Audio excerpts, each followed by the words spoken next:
High কমিশনে ঢুকে জাতির পিতার ছবি নিয়ে অপমান করেছে। এত সাহস কোথা থেকে পায় আমি জিজ্ঞাসা করি।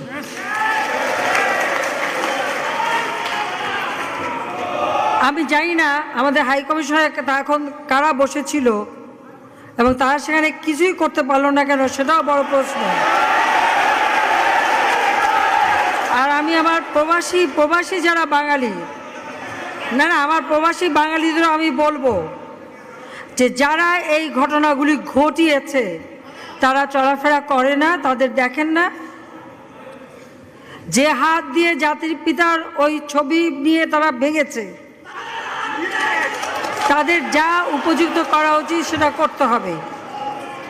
কারণ জাতির পিতার নাম মুছে ফেলার চেষ্টা করা হয়েছিল, তো তারিখ যেহেতু দূরের কথা, ওর বাপ তো চেষ্টা করেছিল এই নাম মুছতে, ওর বাপও চেষ্টা করেছে, মাও চেষ্টা করেছে। তারা কি পেয়েছে নাম মুছতে? পারে নাই। ইতিহাস কখনো কেউ চাপা দিতে পারে না। আর জাতির পিতা তার 7 মার্চে ভাষণে বলে গেছে যে বাঙালিকে কেউ দাবায় রাখতে পারবে না, পারে নাই দাবায় রাখতে।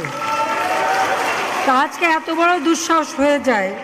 হ্যাঁ, আমি প্রধানমন্ত্রী এসে আমারটা যা করুক ওটা আমি কিছু মনে করি না, কিন্তু তিনি আমাদের জাতির পিতা, যে আইন আছে সেখানে হাত দেবে এত সাহস কোত্থেকে পেল?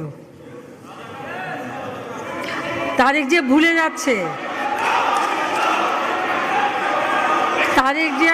যাচ্ছে যে তার মা দুর্নীতি করে জেলে গেছে। আজকে তার